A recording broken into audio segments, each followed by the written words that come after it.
ए भोंदू, रुक। दुकान पर कोई नहीं है। गटरू जी, मुझे जाना है। जब तक मैं वापस नहीं आता तू कहीं नहीं जाएगा, समझा भोंदू?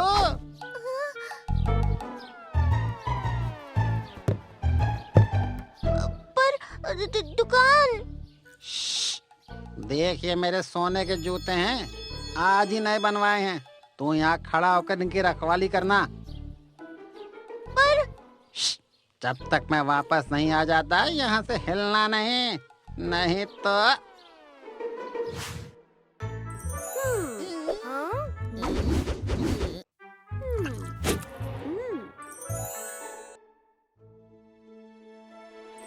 तू यहाँ खड़ा है, वहाँ वो गटरू तेरे दुकान से ऐसे ही सामान ले जा रहा है। बढ़िया, वहाँ वो मेरी दुकान में नुकसान कर रहा है और यहाँ मैं उसके जूतों की रखवाली। अरे वाह, ये तो बड़े सुंदर जूते हैं, मैं ले लेता हूँ इन्हें। जगन, नहीं। ये मेरी पोशाक के साथ बड़े अच्छे लग रहे हैं। जगन, मैं फंस जाऊंगा। मैं गटरू जी को क्या कहूँगा? कह देना मैंने जूते ले लिए, इनका दाम नहीं, दुगना दाम उन्हें मिल जाएगा। अब मैं चला। जगन, नहीं।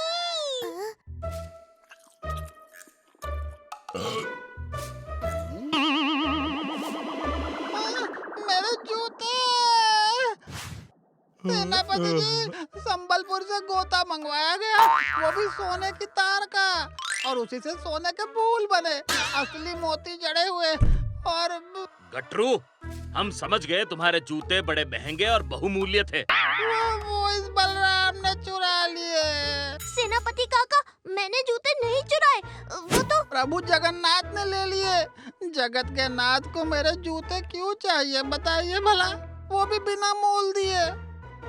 नहीं नहीं, उन्होंने कहा वो दुगना मोल देंगे। आप एक बार घर जाकर देखिए ना। सैनिकों, गटरू के घर जाकर देखो उसे उसके जूतों का मोल मिला या नहीं।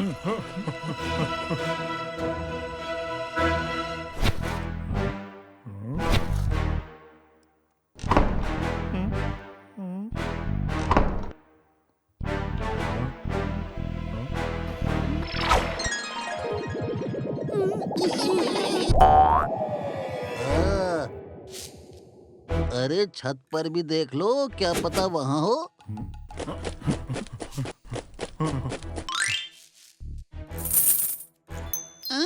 ये तो सचमुच दुगना मोल है। दुगने का दुगना कर ले। कैसे? मेरे सोने के जूते भी तो हैं।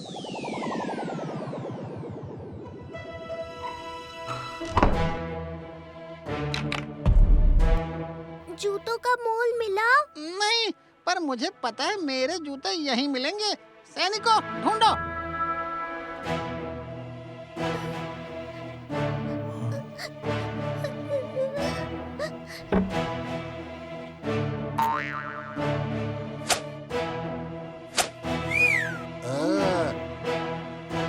मेरा बलराम चोर नहीं है, आप सब जानते हो ना?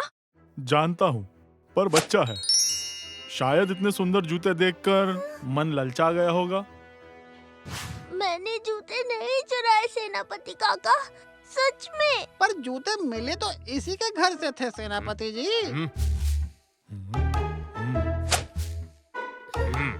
गटरू, तुम्हें तुम्हारे जूते मिल गए ना? पर बलराम को दंड भी मिलना जरूरी है। सेनापति काका, मेरे पास इतना धन नहीं है और मैंने सच में इनके जूते नहीं चुराए। पर जूते तुम्हारे घर से मिले हैं बलराम। महाराज कल रात वापस आ रहे हैं, उसके बाद इसकी कार्रवाई होगी। तब तक बलराम को कारागृह में रखा जाए।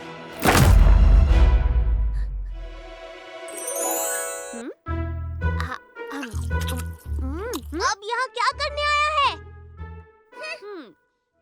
तुझे सत्य दिखाने और बताने, ये देख।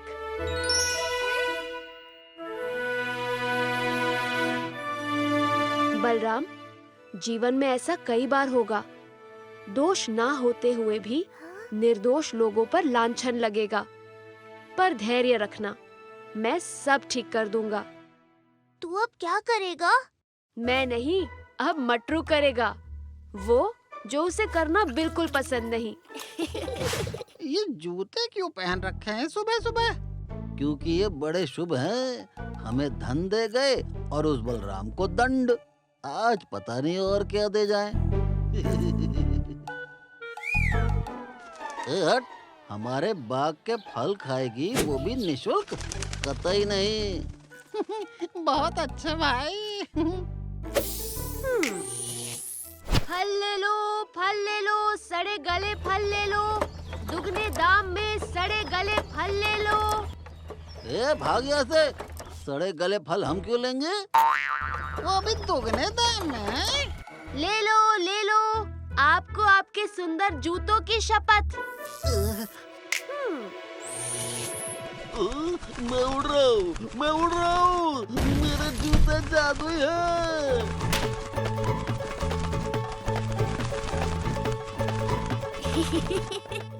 ये लो, सारे सड़े गले फल मुझे दे दो। मटरू ये क्या कर रहा है?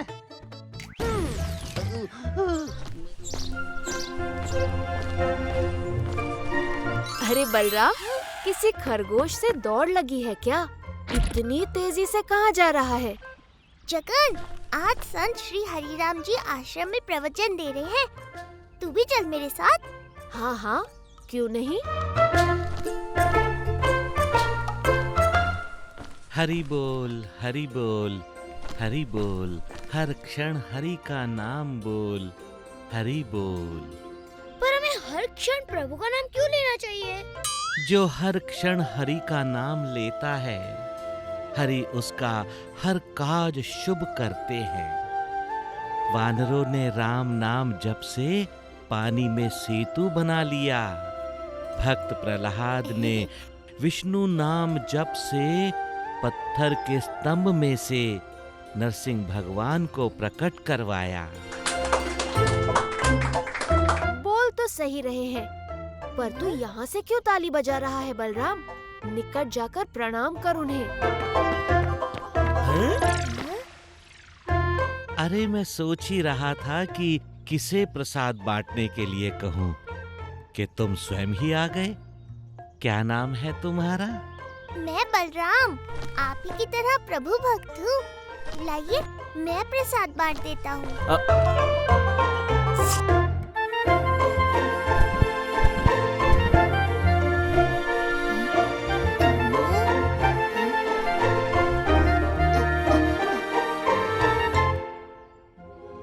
आपका बच्चा तो बीमार लग रहा है। हाँ, बीमार है।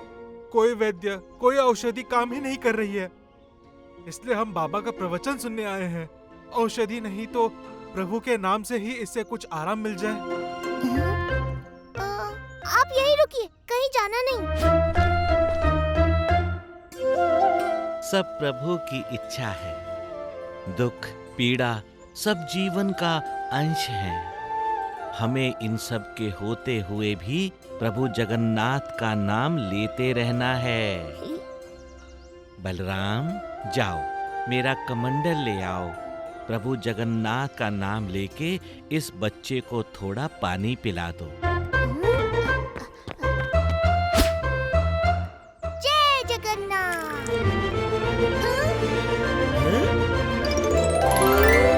बेटा, तुम ठीक हो गए? हाँ, ठीक होना ही था। बाबा के कमंडल का पानी जो पिया है। हाँ बाबा, मैं ठीक हूँ। हम यहाँ कैसे? आप चमत्कारी हैं। आपने हमारे बेटे को ठीक कर दिया। आप धन्य हैं, धन्य हैं। सब प्रभु की इच्छा है। जय जगन्नाथ। हरि बोल। हरि बोल।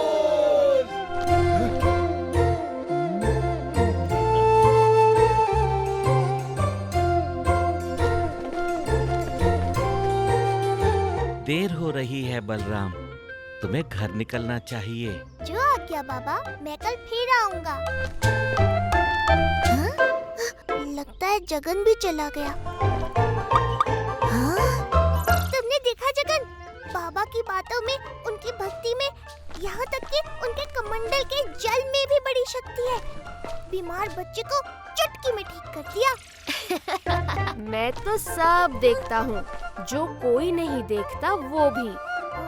कभी कभी तेरी बातें मुझे जलेबी की तरह गोल गोल प्रतीत होती है, कुछ समझ नहीं आता।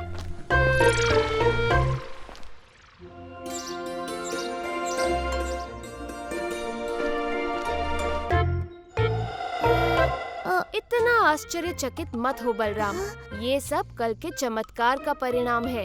अब जल्दी जा और बाबा की सहायता कर।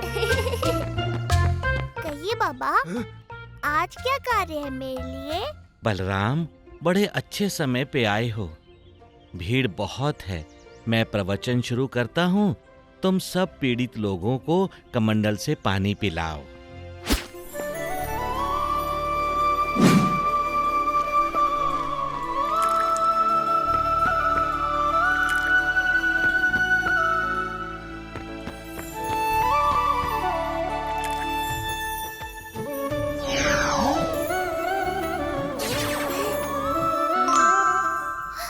सब ठीक हो गए? बाबा जी की जय, बाबा जी की जय। आज बहुत भीड़ है, आज तो तुझे बड़ी सेवा करनी पड़ेगी बलराम। तेरे ही भक्त है, इनकी सेवा करना तो मेरा सौभाग्य होगा। मेरे कमंडल के जल में ही इतनी शक्ति है कि हर रोग दूर हो रहा है। अवश्य ही ये मेरे योग और साधना का चमत्कार है। मुझसे बढ़कर और कोई भक्त हो ही नहीं सकता प्रभु का। सभी मनुष्यों को मेरी कृपा लेनी चाहिए।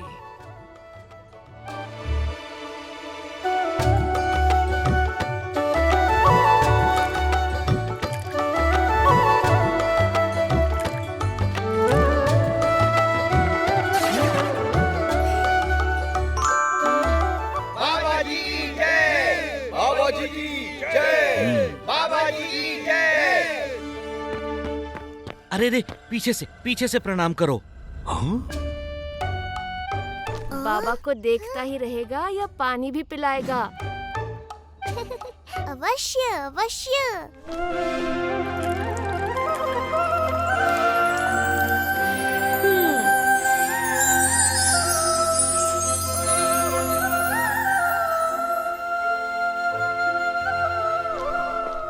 प्रणाम बाबा, लाइए आपका कमंडल दीजिए, मैं सबको पानी पिला देता हूँ।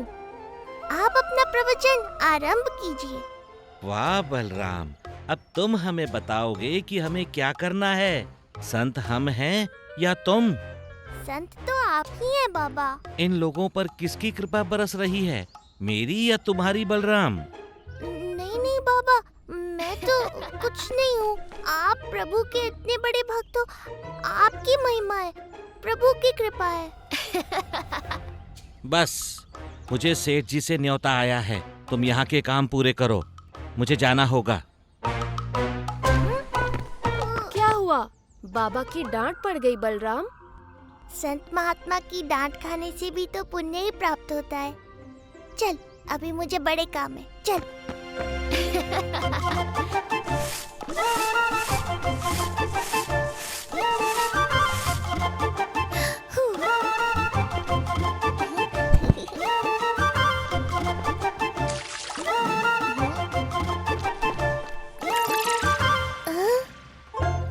क्यों बलराम? प्रतीत होता है कि तेरा शरीर तो यहाँ, पर तेरा मन अभी भी बाबा के पास जाने को व्याकुल है। यहाँ का सारा काम तो समाप्त हो गया, जा तो सकते हैं, पर लगता है देर हो जाएगी। चल, मैं तुझे पहुँचा देता हूँ।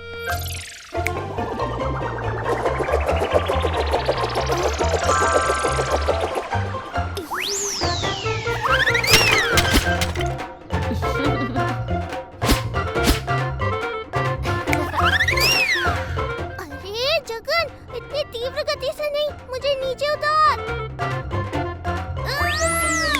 नहीं, मुझे गिरना नहीं है, मुझे ऊपर ले चल।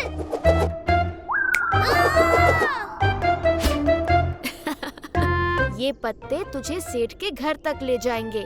अब मैं चलता हूँ, बाद में मिलूंगा। अरे, मुझे पत्तियों के सहारे छोड़कर मत जा।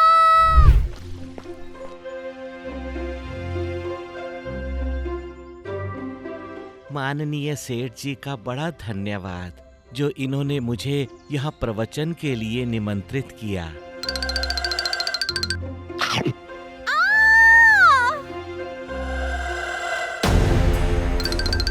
हे प्रभु, मेरी पत्नी को बिच्छू ने काट लिया।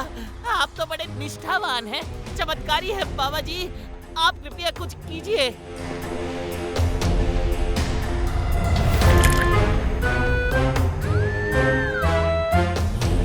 ये पानी का प्रभाव क्यों नहीं हो रहा? लगता है विष फैल रहा है। मेरी पत्नी का स्वास्थ्य और बिगड़ रहा है बाबा, शीघ्र कुछ कीजिए।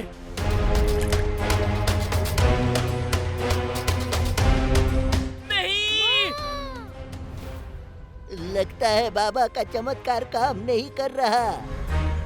बाबा, तुम झूठ मूठ के संत हो। सेवक, पकड़ लो इसे और डाल दो काल कोठरी में। कल इसे सिपाहियों को सौंप देंगे। अरे रुको, हमारी बात तो सुनो। प्रभु, ये आपकी कैसी लीला है?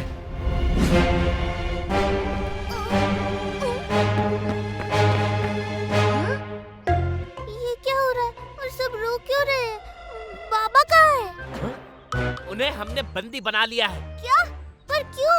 संत हरिराम संत नहीं, पाखंडी है।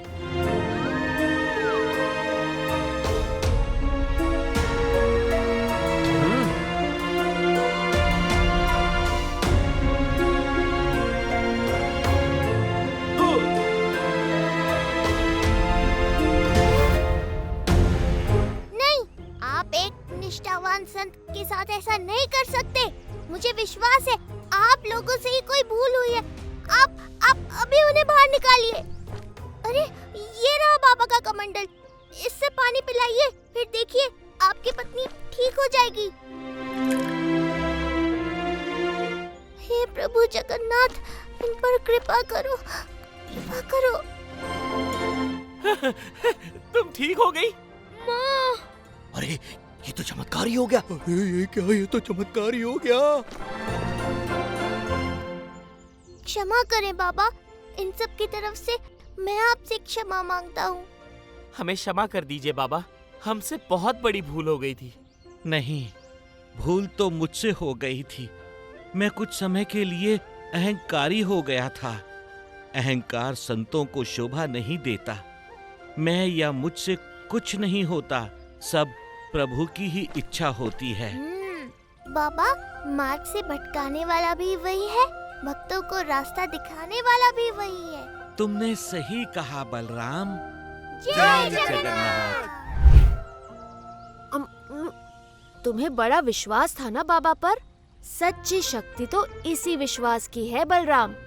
ये तेरी कैसी लीला थी जगन, मुझे तो कुछ समझ में नहीं आया। साधु संतों का जीवन समाज कल्याण के लिए समर्पित होता है और इस जीवन यात्रा में कभी-कभी ऐसी परीक्षा देनी पड़ती है। अच्छा, तो तुम बाबा से रूठे तो नहीं ना जगन? संत हरिराम मेरे परम भक्त हैं बलराम, और मेरे भक्त मुझे अति प्रिय हैं, जैसे तुम मुझे अति प्रिय हो।